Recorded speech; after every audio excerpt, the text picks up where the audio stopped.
kind of like positivity. You know what I mean? Once it starts, nobody wants to mess with a positive person. Let me tell you what, nobody wants to mess with a positive person because that positive person is going to come up to a negative person and they're going to eat their lunch.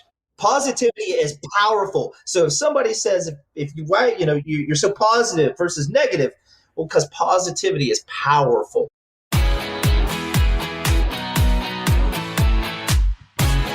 Welcome to the Hairpreneur Show, the show that teaches you, the hair pro, how to work smarter so you can make more, work less, and live a purpose-driven life on your schedule, not your clients'.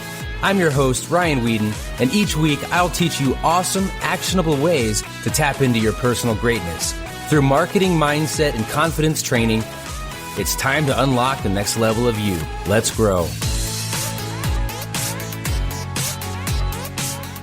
Hey everybody, Ryan Weeden here with the Hairpreneur Show. I am excited to be back. I feel like I say that a lot, but there's been a lot going on in our lives, and we just had this great event in Clearwater Beach, Florida called Hero, a game-changing, life-changing experience.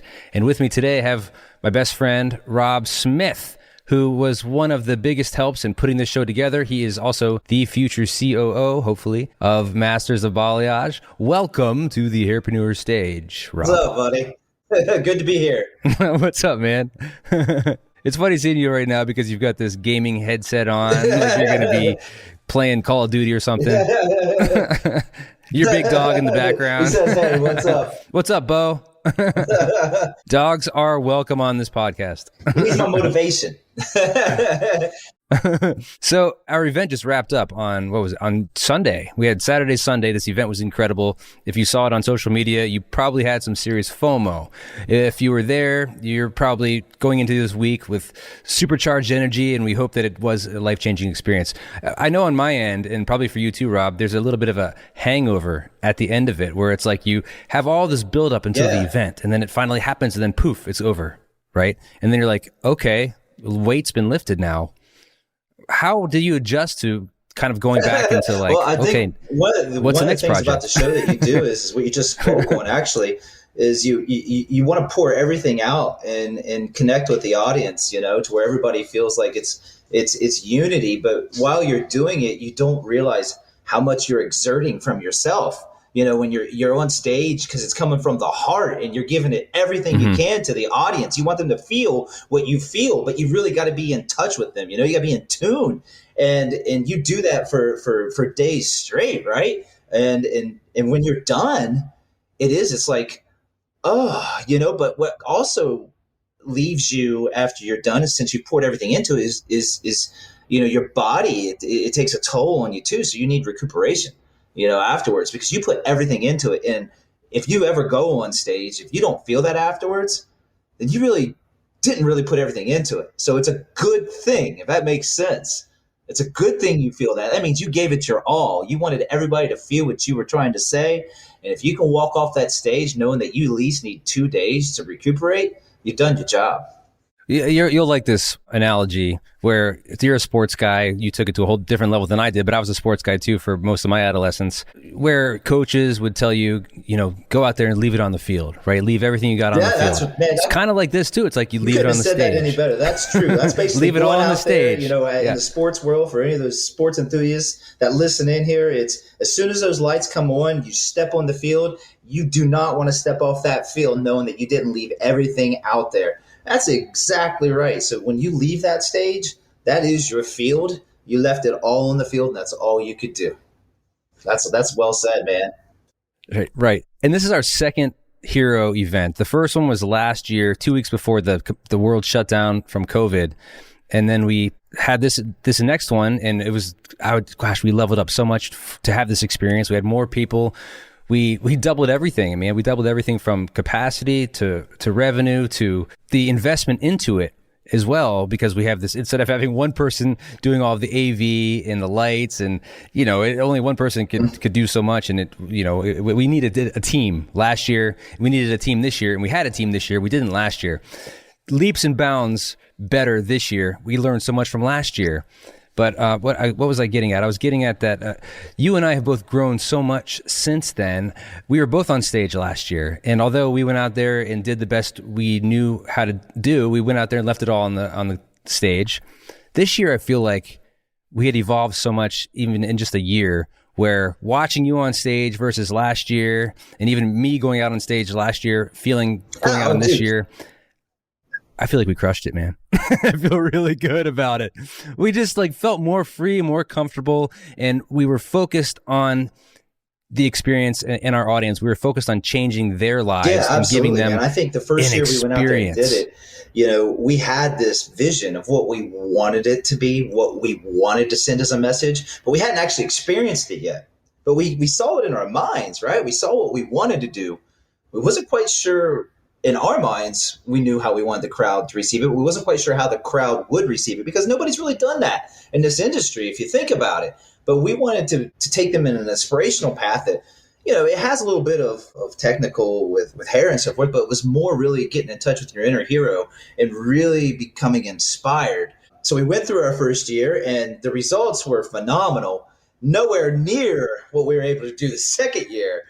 But I think what really changed the second year is we took everything we learned from the first year and how the crowd reacted, and we just took that and made it even better, if that makes sense. We knew that there was a place for this message, and now that we figured it out, that this is great for the industry, this is great for people who are going through some challenging times, or maybe they had gone through challenging times, but the message was setting in. And that's what we wanted. We really did, you know, it's whatever you might want to call it, a business model, whatever, but our intentions were pure. And they always remain pure. And that is to take that humble approach you talk about and instill it in others, to where, you know, we might all be at different salons or different stages in our life, but if you bring a group of people together, and what power and energy was in that room, by the way, right? And they all connect at the same level. Wow. We talk about it's like a revival, right? I mean, it's just like you could go out and take on the world after you live there. That's what it needs more of, man. So I'm looking forward to next year. Right. And I was thinking too, we needed that first one though, in order to have this event this year. If we had tried to plan to have this event first, we probably would have waited until it was perfect, and then it might have just kept pushing it off and procrastinated, and then we wouldn't have learned from those initial mistakes, and then it could have potentially been a big bust if we had just tried to go too big, too fast. Couple of lessons here. One, you always say grow methodically, not radically, which is great. You know, you learn as you go. And then two, progress over perfection. Just get started. Right? That's it, man. How many gems are we throwing out here right now? Welcome to the gem show. It's glittering, man. There's gems everywhere. That's it, you know, and I hope every time that people see me and you together, or we're involved in something, or wherever they see our faces, they know there's inspiration behind it. There's this humbleness of inspiration, because we truly want to be different. We're not out to have everybody stare at us. We just want to, everybody goes left, like you say, well, we want to go right. Mm-hmm. You know? Right. That's what we want to do. We kind of want to pioneer this. I just had an idea for a podcast name. R squared. Oh, I like it. Oh my God, that's so genius. Jim. Because you know what? You put me and you together, just like, you know, two people find each other, and together they create magic, exponential growth, exponential change.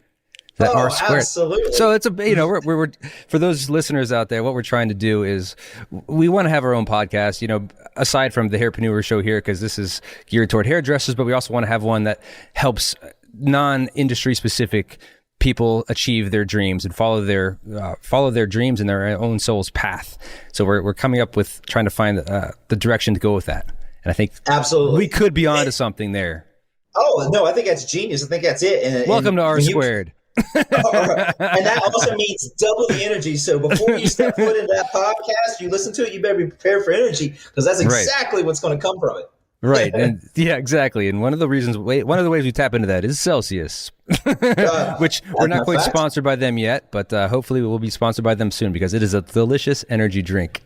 You know, it's funny you say that. This ain't a plug session, because we really don't get anything from that. But it was funny because, and that's true, people really gravitate, Ryan, I learned from these hero events, when they see that somebody else is doing it, then they feel even more compelled to say, okay, I can do it too, right? So they want to be like that person. So if somebody's elevated and the next person isn't quite as elevated as that person, you'll suddenly watch them a little bit, and then they'll bring their elevation up to that level because they say, oh, I can be like that. So let me go ahead and do that because I'm going to fit right in. That's what I really want to do. Well, it's the same thing when we were drinking these Celsiuses. They saw me and you drinking them, and said, what happened to us? Hey, where can I get one of those? Hey, where can I get one of those?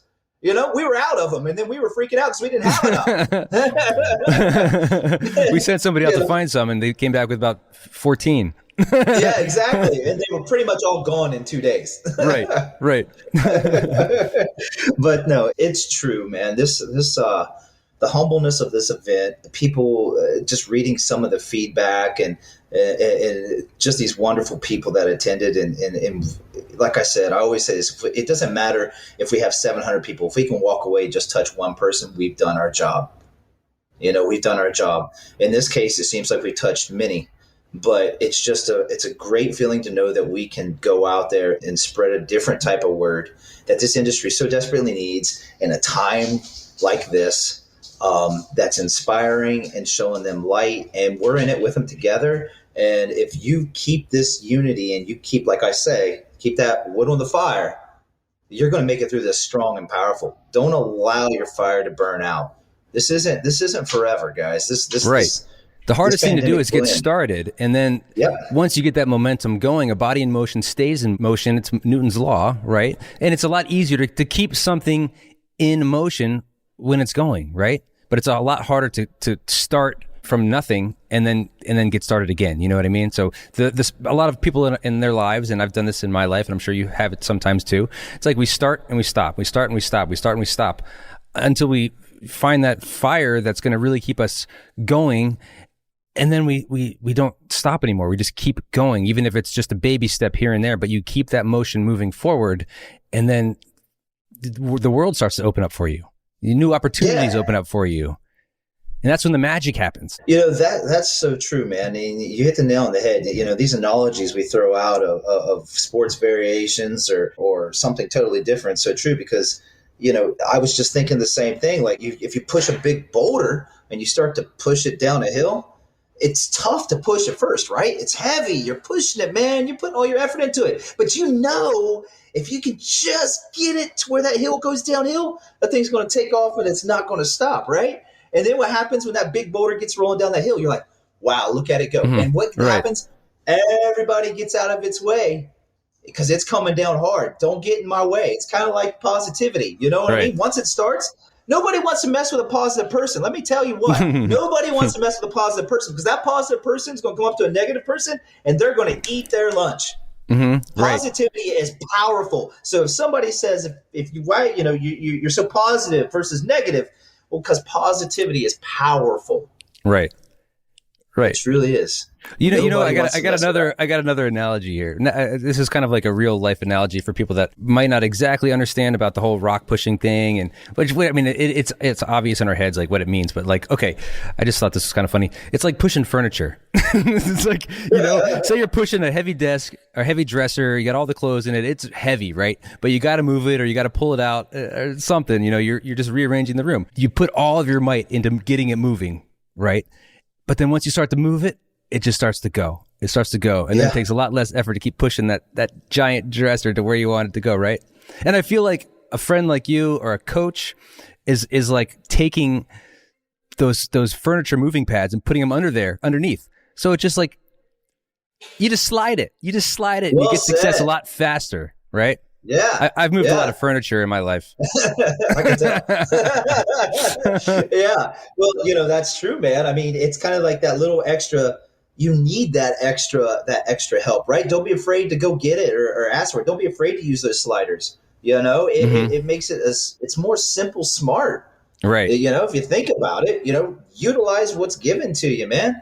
Run off of that, feed off of that. You know, I think a lot of times, sometimes there's an easier method to get where we need to get.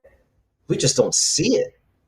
So pushing that furniture sometimes for some people can be so heavy, so hard. What do? They just quit along the way, right? Right. when the sliders were sitting right there on the mantle. All you had to do was grab them and boom, you could have been there. I like it. That's well said, man. Let's take some steps back here because we just jumped in all this and it's been great. Just spitting gems left and right, I feel like. So, Rob Smith, who the heck are you? I know that's kind of like, where do you start with that question? But okay, you have been a semi-professional football player, a semi-professional baseball player. That's used to define you, right? And then you got injured, right? And then you found yourself into the hair world, the distribution world, probably something that you never, ever thought you'd see yourself doing. Tell us a little bit about that. Well, it's funny, if you don't mind, I'm even going to take you further back than that just for a minute to really define how I became about this person that's always, was always chasing after something, because it might help a little bit understand my story even better. But I remember back when I used to live with my mom, this goes all the way back to high school, it was her dream for me to buy her a mansion someday because she thought I was going to be this professional baseball player. And that was heavy on my shoulders. Everybody in my town used to call me, my coach used to call me the $1 million arm. All these expectations were so heavy upon me that I felt like I must succeed in that. You know what I mean? That's going to be my calling. I love the sport. Don't get me wrong. I loved baseball. I loved football. I loved all that. But I also come from a very humble beginning. And like I said, a lot of people, when I stepped on stage, didn't realize it. I grew up working on a farm, and baling hay, moving cattle, getting kicked by cows, everything. That's just how I grew up. That's all I was from. It's a small town, London, Ohio. That's all it was known for, and I needed to earn money as a kid. But my mom, we didn't live in the nicest area by far. And I always, when it come time to sports, my mom would work so hard to support me. She would work 2 jobs. I won't forget it. She would work one job and then she would go at night and she'd work at the grocery store packaging fish, right? And she would do whatever it took to take. And it come time for me needing cleats. I'll never forget the story, but this is where my humbleness really sat in. And my mom just didn't have enough money because you had to pay to play a sport back then too. You had to pay all these things for equipment rentals and stuff like that. But I didn't have cleats. And I only had a set of cleats that were in my closet, but our team required to have all white cleats. Okay? I didn't have white cleats. All I had was black, and my mom could not afford it. So these guys would come out in their cleats. And this is where I spoke on stage, a transitional challenge in my life that really changed me.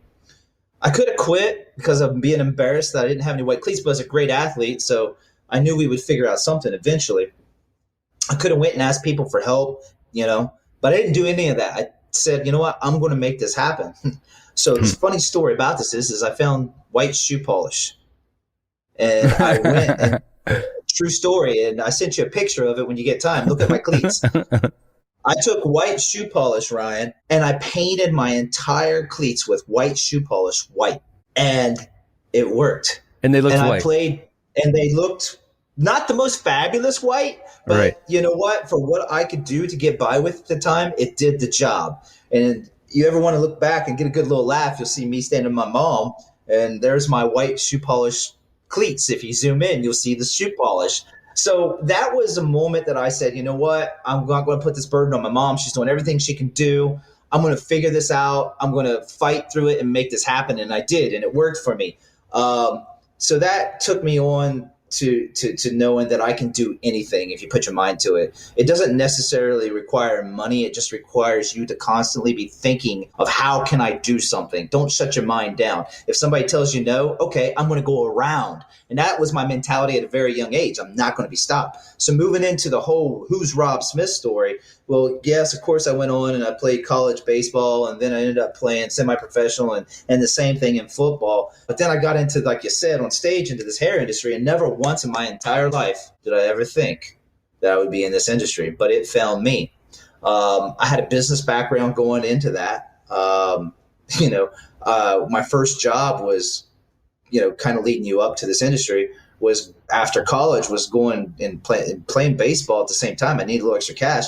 I was going basically door to door selling alarm systems, knocking on people's doors, and that's where I learned to talk to people, and I would hear all kinds of their stories. And And I did what I had to do, but I wasn't going to quit. I would work sometimes till late o'clock at night. I'll never forget my saying. I used to say, this is midnight madness. We're out here right now protecting the community because it's dark and crime is out. But little did I know, I'm out at nighttime too, knocking on people's doors because I had to drive. I wasn't going to quit. It was built in my blood because I knew if I quit, I could go the wrong way. So that's how I decided that I'll never quit no matter what I'll do. And then I got into a few other business opportunities and I worked myself from the ground all the way up. Eventually one day I was looking for a career change and I wanted to get into an industry that I felt would never be touched. I thought the healthcare industry, but then I saw this job position opening that was for hair.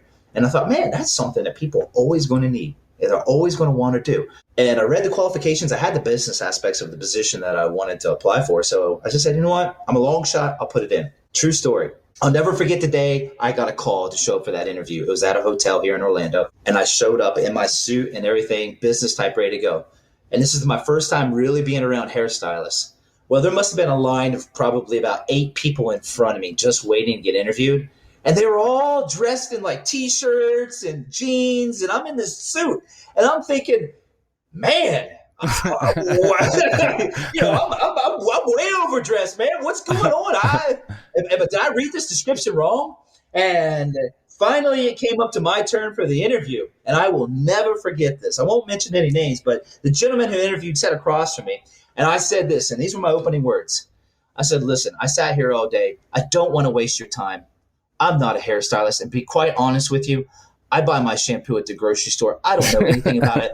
But if you want to talk business and you need me to understand business principles and P&Ls and things like that, I'm your guy. And he sat there. He sat there for a moment and he stared at me. And for the first time, he said all day, he pulled out this packet and it was wrapped in plastic. And he ripped open this plastic and he handed me this brochure. And he said, I've been waiting to hear that all day. Mm-hmm. And literally that day, I got offered the job to come into this industry. And that's when everything opened up. And I was management for regionally in the U.S. for a company and handled all of that. And I became to know distributors who provide all the products to all these stylists and salons and their consultants. And I would travel all around the U.S. doing meeting after meeting after meeting these people, walking into salons, talking to stylists. And I thought, man, these people are so cool. They're so cool. Just hearing their stories. And I would have never thought that I would have gone from catching a fly ball in center field, like we talked about, or taking a snap up at the line of scrimmage, to being in the hair industry. But man, I wouldn't trade it for the world. But this was my path. This was my journey. It's not done yet. Well, now it's even continuing because I feel like your best days are ahead of you because now, I mean, you've done so much. You've accomplished so much in your life already. But I mean, I know you always think about that too. It's like we're optimistic people. We think like our best days are yet to come, right? Because we have to think that way. If we think that they've already passed, then kind of what's the point, right? Like, what are we fighting for? So if our best days are ahead and our journey continues and the next chapter is starting, you're a speaker now, man. You didn't even probably see yourself doing this. You lit up that stage, and now you're part of a mastermind with myself and our friend John Russo, who's a high performance coach, and we're going to change lives. We're going to change millions of lives, and that's our path. That's what we love to do, being in service to others, to help them succeed, to help them see their own path so they can find success and richness in their own lives. Absolutely. That's exciting times. And you're dead right. I didn't see myself coming down this direction. I always knew I loved to talk, obviously, but I didn't know it would have the impact maybe that it kind of helped others with, to see something different. And I'm so humble and so grateful for that. So it is my goal now to help others transform. I don't care about monetary things. I don't care about that. My payoff is when I get to talk to somebody and I get to see them transform. And I help them as much as I can along the way. To me, that is the payoff. That's truly the payoff. And I want to hear their story afterwards, That's where it touches me more than anything. It is just being able to shed a few words of experiences and inspiration that really touches them and transitions them in a direction they need to go. Because somebody can be the most talented individual in the world, but yet when they need that little bit just to kind of put an action plan into place. And so that's what I'm really stoked about this whole venture that we're on, this mastermind and so forth. And sharing my energy, man, because, that's what it's going to be about. Don't listen to me because I'm warning you now, it's going to be energy. That's just who I am. That's who I am. Well, and isn't energy such a big part of success?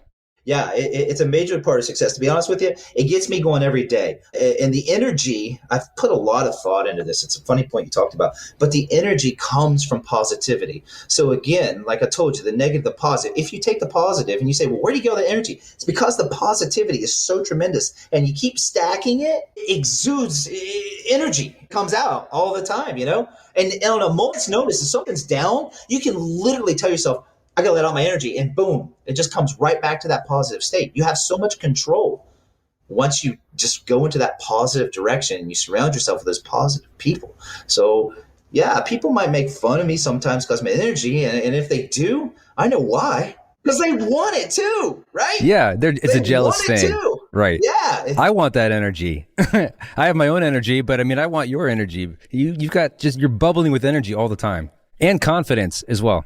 Yeah, confidence comes with it. You don't walk around saying, hey, I'm so-and-so. It just it comes with it because, again, I go it all to positivity. The train of thought of positivity exudes energy, which obviously exemplifies confidence and so forth. But it also attracts that circle of people that you don't go looking for it. It'll find you. Just like we met each other. Positivity, man, it's like magnets. When you put two positive people, they just connect, man. They connect together. And then before you know it, you have other positive magnets just connecting too with you. Don't worry about like, I got to find somebody else positive. No. You just keep on being yourself. They'll find you. Trust me. And it starts in here, pointing to my head. It starts in our minds. It starts with what we tell ourselves, how we talk to ourselves. If we're negative in our self-talk, we're going to surround ourselves with negative things. It's not going to, we have to be positive in our self-talk. We have to observe our thoughts, make sure that what we are saying is thoughtful, is optimistic, is caring, is kind. Yeah, absolutely. Because confidence and positivity and good things to say reward each other. And what I mean by that is for every good thing you say, something good comes back to you. You may not see it, but it does. So you keep stacking those along the way. When somebody says something negative to you, you have a choice to make. You have a choice to say something negative back or take a positive approach to it. You make that choice. But I guarantee you, if you say something negative back, then the negativity level is going to set with you onto the next place you go. And you might spread negativity to somebody else. But if you take that positive approach, there's nobody can really do, like I said before, to attack positive, right? You can't, it's too hard to attack positive. Attacking negative is easy. Attacking positive it's a beast. Nobody wants to take that on. So remember that when you come to your next battle, because you will, people do, you're going to run into somebody negative. If you go back with something positive, they don't know what to say. Just sit back and watch it. They're like, they want you to say something negative because they want to continue that negative. But when you kill a positive, it's like you just poured water over that inferno that they were wanting to throw all over you. So just remember that. Awesome, man. Let's wrap this up. There's so much more I want to talk to you about, but we can do this on the next podcast or the podcast after that. You're going to come back regularly, and we're going to get to know you a lot better. It's cool, too, because I'm actually getting to know you even more because we talk about a lot. We talk about a lot of business. We talk about a lot of personal growth strategies and things. But diving in even deeper, it's just so cool, man. I want to ask you to give some motivation, some inspiration to somebody that might be listening and thinking maybe they just woke up and it was a real crap day and it's starting to feed into everything that they do. How can somebody just quickly turn that around? Remember this, and this is what I say to myself, so I don't mind sharing it, because I wake up every morning, and if I do feel that way, I look in the mirror, and I make sure that I don't judge myself. And I say that a lot, don't judge yourself. But I always tell myself this one thing. I have a choice.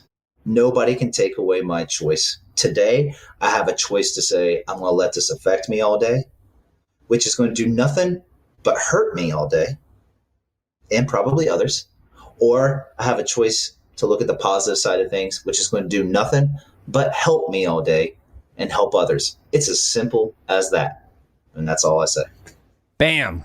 I can't tell you how many times, well, I can tell you, but the listeners, I can't tell you how many times I've actually had a bad day, called Rob, and he's like just flipped my day on a dime to like, okay, I feel better now. Thanks, Rob. Yeah, man. Anytime. That's why I'm here. All right, brother. Absolutely. Love you, man. All right, man. Great chat. All right. Till next time. Out. I love hearing from you. And by the way, Have you subscribed to the podcast yet? Oh my gosh, if you haven't, please do so right now because there's so much cool stuff ahead. Make sure you hit that subscribe button because it would be much cooler if you did. Plus, I don't want you to miss any of the new episodes I'm dropping weekly. Last thing, if you haven't checked out ryanweeden.com yet, there are some great freebies on there that I want to give you. So go ahead and check it out, ryanweeden.com. Thank you so much for listening. You are awesome.